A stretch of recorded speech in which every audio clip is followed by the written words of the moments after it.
The scripture reading today is Matthew 11, verses 16 through 24. But to what will I compare this generation? It is like children sitting in the marketplaces and calling to one another. We played for the flute for you, and you did not dance. We wailed, and you did not mourn. For John came neither eating nor drinking, and they say, he has a demon. The Son of Man came eating and drinking, and they say, look, a glutton and a drunkard, a friend of tax collectors and sinners. Yet wisdom is vindicated by her deeds. Then he began to reproach the cities in which most of his deeds of power had been done because they did not repent. Woe to you, Chorazin! Woe to you, Bethsaida! For if the deeds of power done in you had been done in Tyre and Sidon, they would have repented long ago in sackcloth and ashes.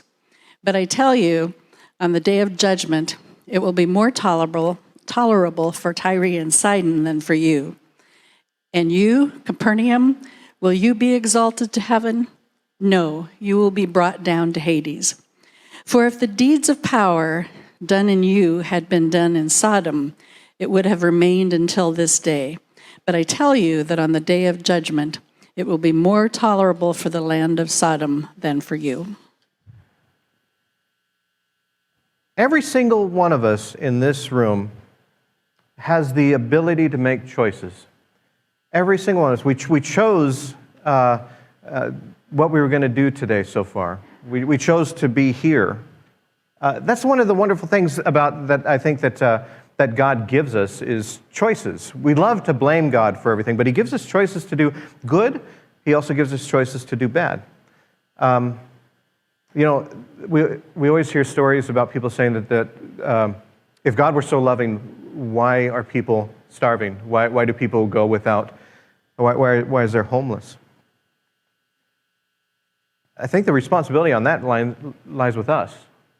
You see, God gave us choices, also gave us the materials in this world that we could actually feed the world. We truly could feed the world. But sadly, there are people that have chosen not to. A lot of the suffering that we see in this world, that we experience in this world, derives from choices that we make, that freedom that God gives us, those choices that we make. Sometimes we make choices that are wonderful, helpful, and sometimes we make choices that have ripple effects that harm people. And sometimes the choices that we make are a little bit harder to make. Sometimes we're not even really aware of it. This passage that Jesus was talking, it's one of the most stern, it's one of the most accusatory passages that he ever said in the Gospels. I mean, it really is, the woe to you. And he's actually blasting, communities. He's comparing communities to Sodom. We'll get to that in just a second here. But what he's talking about truly, he's reiterating the choices that we make in this world. Choices 2,000 years ago and the same choices we make today. When I was a kid, my mom told me that I was born as a feeler. I was high empathy rates. I loved, if I felt something, you would know it. I didn't match the typical boy, I guess. I played with stuffed animals more than I played with like the G.I. Joes or anything like that. I wasn't really into sports. I used to play with like puppets, and I used to love to use my imagination. I loved to draw, and I loved to do all kinds of things like that. But as I got older, I started to realize that the who I was, the choice that I was making of who I was born to be, wasn't matching some of the other things that I was seeing in the world. You watch commercials and stuff, and you see boys playing with, toy guns and action things and footballs and all of that kind of stuff. You never really saw them playing with stuffed monkeys, which is what I did, And as I got a little bit older, I started to realize how much my personality clashed with my dad's personality. My dad was a very macho person. He was about as tall as I was, but he was built. He was he worked most of his life lugging things. He was a meat packer, and one of his jobs was when they brought the beef, they would put it on his shoulders, and he would have to carry these big, heavy things. So he was, he looked like a bald-headed gorilla, just a huge guy there. And even when he was growing up, he was this was the 1950s. He was a greaser. He had the leather jacket. He got into fights. I remember seeing the leather jacket actually when I was a kid, and had all these marks on him. And he said those were from chains and knives. I don't know if that was true, but boy, did that scare me. I didn't even want to wear the jacket. But it was really heavy, and he got into trouble a lot. One time he just up and hitchhiked to California and then called his parents from there and just said, I'm in California. I'll be there for a while. I mean, he was just always getting into trouble, and he was just always that kind of macho guy. And as I got older, I started to realize that that's not who I was, and we clashed quite a bit. I wasn't the person that I felt at the time. I wasn't the person that my father wanted me to be. And he kept trying to tell me, to do more things. He wanted to teach me about cars, and he wanted to get me involved in sports, and he wanted to encourage that masculine side, and I wasn't that. Wisdom plays something when you add age, and I'm getting to the age where I should by this time have a lot of wisdom. But I continue to learn things. But one of the things I learned is that the person that my father became was a choice.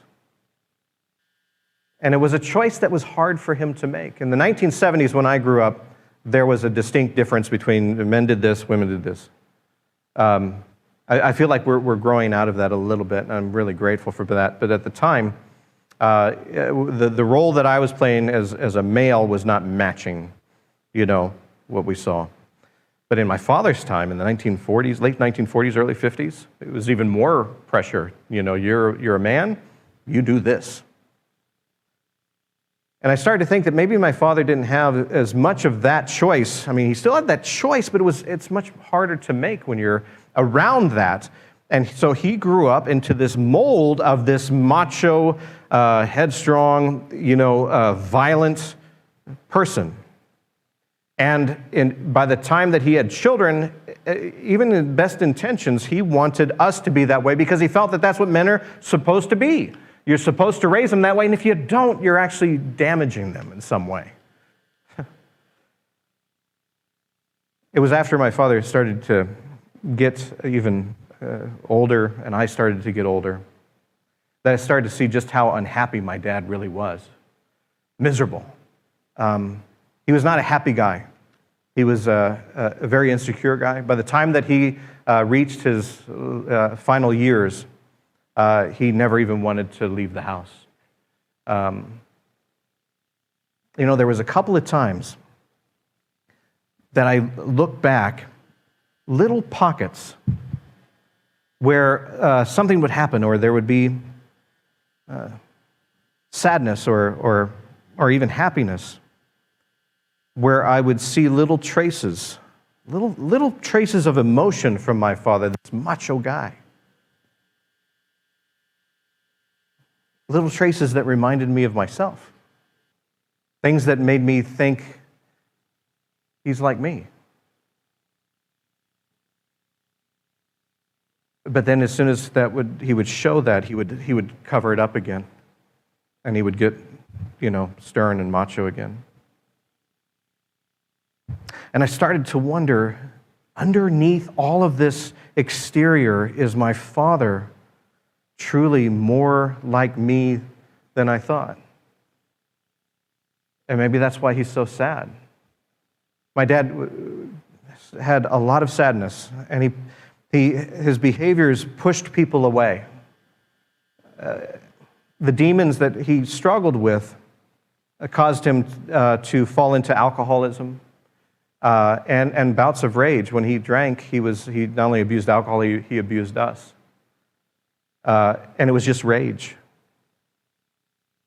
And I started to think, if he's being a person that he is not meant to be, maybe that's what's causing all of that sadness and all of that anger and all of that wanting to medicate with alcohol so much. By the time my dad died, he was alone and had a few people around him, but had pushed a lot of people away. And I feel like he died very sad. He truly died at a young age, early 60s. And I truly feel like he had given up and drank and ate, and his life choices, it was a slow suicide. And I remember being at his hospital room and remembering a conversation that we had. We were at my father's funeral, my father's father funeral, my grandfather's funeral. And he had given me a ride. We parked in this parking lot, and he drove the rest of the way because he knew how to get there. And we were on the way back, and on the way back, we stopped at this the parking lot and we were just kind of sitting there talking, which is something we usually didn't do very often because we weren't that close. I still, struggled with trying to please him.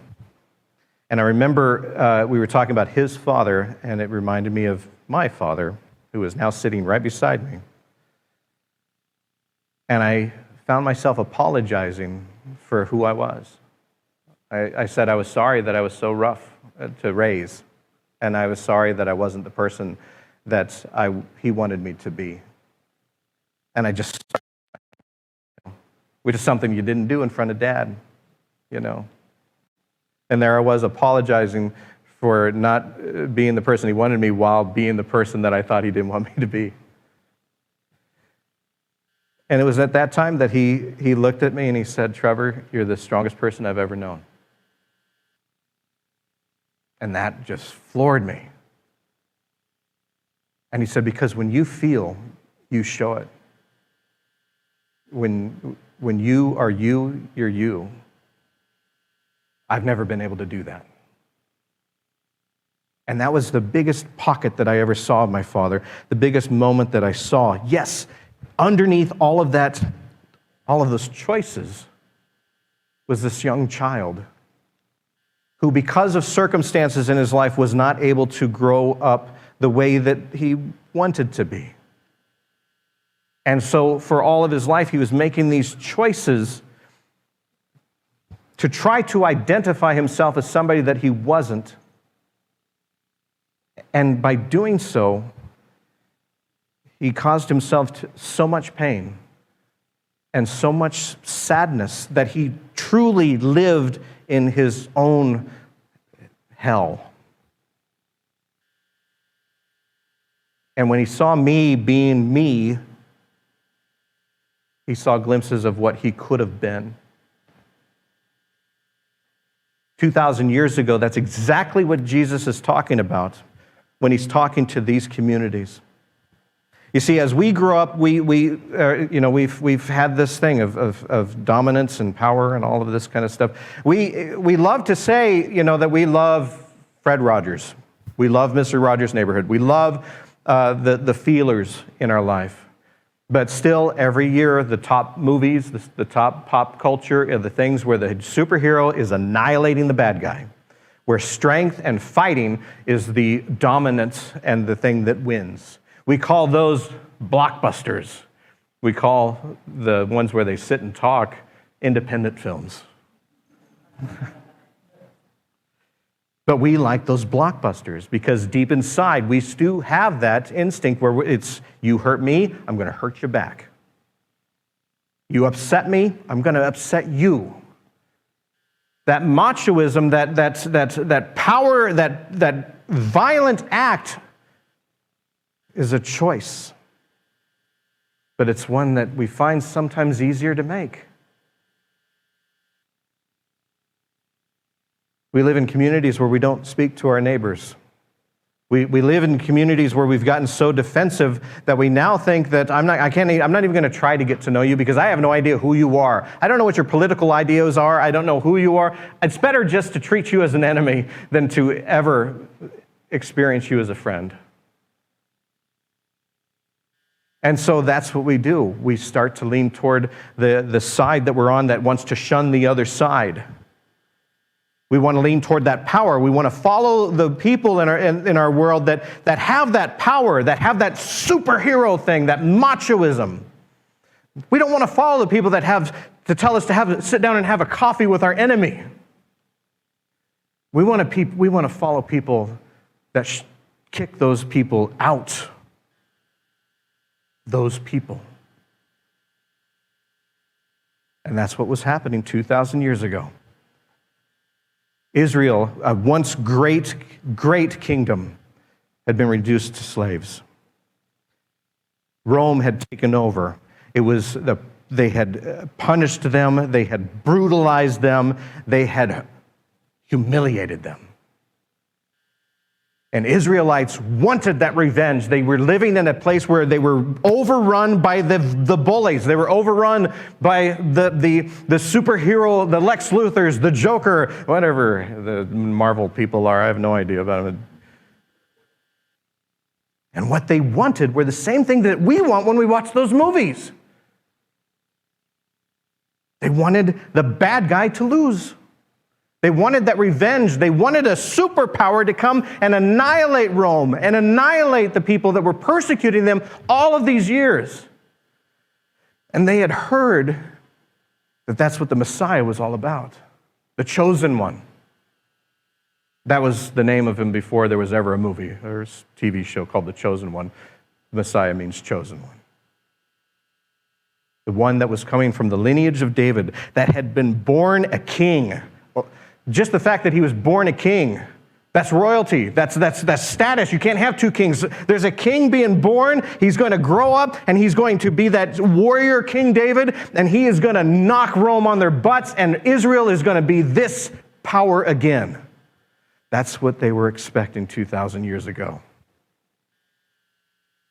And as they saw this king, this baby, growing up, and suddenly now he's walking among us. He's in his 30s. He should be a warrior by then. But now, where do they find him? Sitting on his butt, eating and drinking with losers. That's not the hero they were expecting. That's not the warrior they were expecting. They were expecting this guy to come in with, this flowing cape and this, the long hair and the blue eyes and it turns out they can't tell him from any other peasant. His clothes are shabby, he's poor, and he is over there with tax collectors having a beer. They didn't like that choice that he was making. And so the towns that he went in, where they were expecting this, they were expecting him to campaign at least, to talk about how Rome was wrong and how all of these people, and he was expecting to gather the troops. At this time, there were people that were called zealots. There were people that were called, at the time, yes, terrorists. There were people that would have these terroristic moments where they would try to fight Rome. There were militia. There were underground movements of violence. They were hoping that he would organize that and lead that. And instead, he comes into town and he reaches out to children. And he reaches out to the poor. And he sits with the poor in spirit. And he heals people that are considered unhealable. He welcomes in the people. He talks about this kingdom that is for everybody. And he meets people where they are. And he lifts not one violent finger. And those communities hated him for that. The choice that they had made was a choice of an eye for an eye, tooth for a tooth. It was actually a saying, love your enemies, or love your neighbor, hate your enemies. Love those that love you, hate those that hate you. That was the choice that they were making. Rome hated them, they were going to hate them right back. That was the only choice that they thought they had. Much like we do today. If somebody hurts us, instinctually all we want to do is hurt them back. Punish the people that hurt us. You know, my favorite movie is It's a Wonderful Life. Frank Capra, the person that produced that. It's a movie where George Bailey is Mr. Potter robs him of his money, and Mr. Bailey thinks he's going to go to prison and die. But the community rallies against him, and they bring money, and his brother toasts him and says, "To my brother George, the richest man in town." Frank Capra received so much hate mail after that, because at the end of the movie, it shows the community rallying together, but it never shows Mr. Potter being punished. And people couldn't stand that. He wrote it to where it wasn't about the happiness didn't come from the punishment, it came from the community. And people hate that. That's not the way you end a movie. You got to see him going off a cliff or something, you know? At least being punched in the face real hard.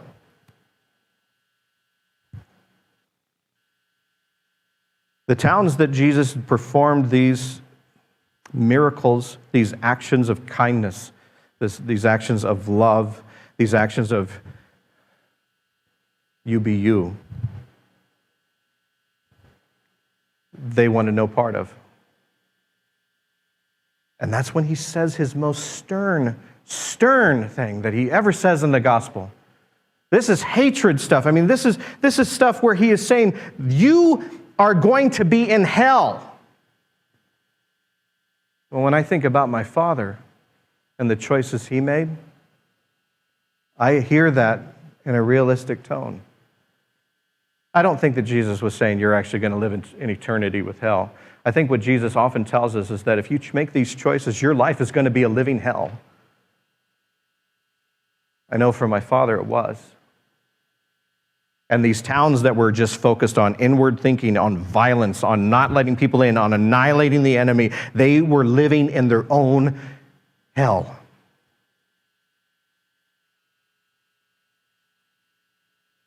And Jesus reminds us at that time, you have a choice. You all have choices. God, the Lord, the Savior, the biggest gift that he ever gave us was a gift to choose. But what Christ was saying was that the kingdom of heaven is not on that choice.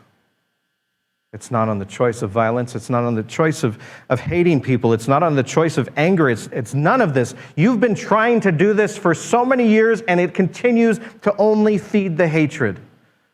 I'm offering you a different choice. A choice of loving your enemy. A choice of welcoming the stranger. And yes, a choice of sitting on your butt and eating and drinking a beer with people that are considered outcast. About welcoming children. About breaking barriers with women who were considered less than. He lifted them up. Anybody that was considered an outcast, he lifted them up.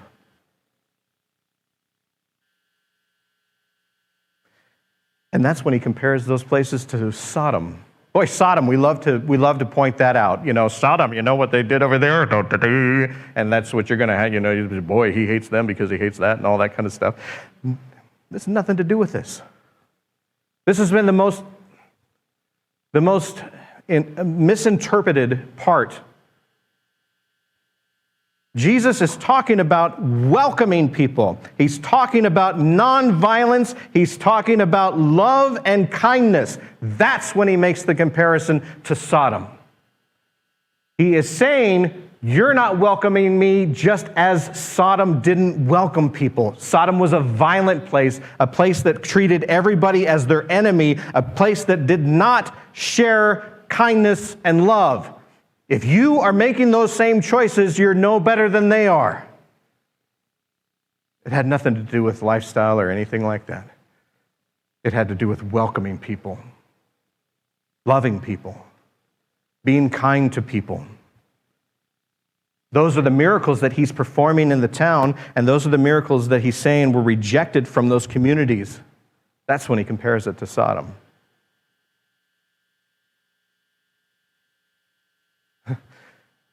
For so many years, we have made the choice to go to war, to fight, to hate people, to mistrust, to distrust, to have you prove to me that you're worthy of my friendship rather than just offering it to you. To see somebody as a stranger rather than a neighbor or even a friend. There's debate of how old this world is, but I can tell you this, as long as it's been here, that's never worked. We continue to see war after war. We continue to see hatred after hatred. We continue to see race conflict, gender conflict. We continue to see people not respecting each other, people hating and harming each other. And the message of Christ is clear. There is another choice. Would you pray with me? Gracious and loving God, help us to choose what matches the kingdom of heaven. Help us to hear that warning that you gave us 2,000 years ago of these choices of hatred and unkindness and not loving. They're not the way. Help us to choose to be who we are, to love one another, and to love others for who they are, to celebrate community, to celebrate peace, to celebrate the kingdom. Amen.